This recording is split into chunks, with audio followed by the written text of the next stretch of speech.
Hello friends, welcome back to my channel.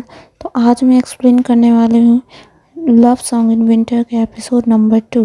अगर episode number 1 आप लोगों ने नहीं देखा तो उसका लिंक आपको डिस्क्रिप्शन में मिल जाएगा। तो ज़्यादा लेट ना करते हुए हम स्टोरी की और बढ़ते हैं। तो स्टोरी की स्टार्टिंग में हमें वही सीन दिखाया जाता है जहाँ पे एपिसोड 1 एंड हुआ था कि जियांग को लुयान ढूंढ रही होती है और जियांग उसे आवाज़ देके अपने दोनों एक दूसरे को देख रहे होते। जियांग लुयान से कुछ नहीं बोलता और उसको देखता है कि उसकी आंखों से आंसू गिर रहा होता है। फिर भी वो उसके आगे बढ़ जाता है, अपने दोस्तों से बातें करने लगता है। ये देख के लुयान वहाँ से चली जाती है। फिर हमें हॉस्पिटल के अंदर का सीन दिखाया जाता है जहाँ पे हम देखते हैं कि उसके जियांग के डैड से उस जियांग का मैनेजर उसके ऑफिसर मिलने आए हुए होते हैं, जो उसे बोल रहे थे कि आपका बेटा बहुत बहादुर है, बिल्कुल आपकी तरह गया है। और ये सब उनका ध्यान रखने के लिए बोलकर वहाँ से चले जाते हैं। फिर जियांग के पापा जियांग से बोलते हैं कि मैं सोच रहा हूँ कि मुझे अब ऑपरेशन करवा ही लेना चाहिए, लेकिन तुम्हें ज़्यादा चिंता करने की ज़रूरत नहीं है। तुम अपने काम को अपने तरीके से करते रहना, मेरी चिंता मत करना, मैं पूरी तरीके से ठीक हो जाऊँगा। आखिर मैं भी तो बहुत बहादुर हूँ ना तुम्हारी तरह, तुम भी तो मेरी वजह से ही बहादुर हो। ये सब सुन के जियांग वहाँ से चला जाता है और देखता है कि उसकी मॉम रिपोर्ट्स देख के डैड के रो रही होती है। तब उसे अपने पास्ट का सीन याद आता है जहाँ पे वो बहुत ही ज़्यादा बच्चा था और उसकी माँ रो रही थी। तो वो अपने डैड के बारे में पूछता है तो उसकी मम्मी बोलती है कि डैड अभी ड्यूटी में है, तो तुम अभी जाके सो जाओ। वो तो हमेशा लेट आते हैं ना, लेकिन तो आज भी लेट आएंगे, तुम जाके सो जाओ। ये सब बारे में वो सोच रहा होता है कि कैसे उसका बचपन ऐसे भी था। फिर हम दूसरी तरफ देखते हैं कि लुयान जो कि जॉगिंग कर रही होती है, तभी उसकी फ्रेंड का फ़ोन आता है जो उससे बोलती है कि मुझे पता चला तुम और जियांग मिले थे, तो क्या बात हुई तुम दोनों में। तो वो कुछ नहीं बोलती मुझे नहीं पता कि उसकी गर्लफ्रेंड है या नहीं, ये सब वगैरह वगैरह पूछ रही होती है। तो बोलती है मुझे नहीं पता, ऐसा वैसा कॉल कट कर देती है। तो फिर हमें रात का सीन दिखाया जाता है जहाँ पे शादी फंक्शन स्टार्ट हो जाता है। सभी लोग शादी में आए हुए होते हैं, एंजॉय कर रहे होते हैं। शादी में वीडियो बनाई जाती है। फिर वहाँ पे दूल्हा आता है डाओजोंग, जो कि अपनी स्पीच तैयार कर रहा होता है कि मैरिज टाइम पे मुझे क्या बोलना है। वो स्पीच के लिए अपनी रिहर्सल कर रहा होता है। दूसरी तरफ हमें टिंग जिंग दिखाई जाती है जो कि उसकी फ्रेंड होती है जिसकी सगाई होने वाली होती है। तो वो भी रेडी हो रही होती है, तभी अच्छे से रेडी हो रही होती है। सभी एक दूसरे का मेनू देख रहे होते, तभी वहाँ पे एक लड़की एंटर कर। इस लड़की का नाम यू जेंग होता है, जिसे देखकर बहुत लोग खुश नहीं होते हैं, सबका मुंह बन जाता है। लेकिन ये यहाँ आती है, उस दाओजोंग को शादी का तोहफा देती है और वहाँ बैठ जाती है। तब दाओजोंग उससे बोलती है कि तुम यहाँ आ गए ना, मुझे देख लिया, उसके बाद जाओ खाना पीना भी खा लो। तो जेंग बोलती है कि नहीं, अभी मुझे खाना पीना नहीं खाना, मुझे अभी किसी से मिलना है। ऐसा कहकर वो चली जाती है। फिर हम देखते हैं कि जियांग जो कि शादी के लिए जा रहा होता है, तभी उसे रास्ते में लुयान दिखाई देती है। तब वो उसे अपनी गाड़ी में आने के लिए बोलता है, लेकिन लुयान पहले तो मना कर देती है, लेकिन फिर मान जाती है और उसकी कार में बैठ जाती है।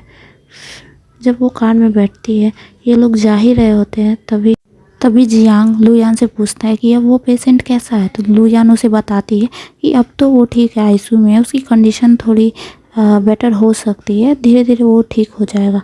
तो तुम ऐसे पर्सन के साथ कैसे मेंटेन कर लेते हो, इतना कुछ बात कर ही रहे होते। तभी उसके दोस्त का फ़ोन आता है जो जियांग को बता रहा होता है कि लुयान भी उस पार्टी में आने वाली है। तुम्हें पता है, तुम तो उससे मिलने के लिए बहुत बेसब्री थे ना, तो तुम उनसे बात कर सकते हो। ये सब सुन के लुयान तो हंस रही थी। फिर वो जियांग बोल देता है कि हाँ वो मेरे साथ ही है, अभी वो मेरे साथ कार में ही, ऐसा बोल के फ़ोन कट कर देता है।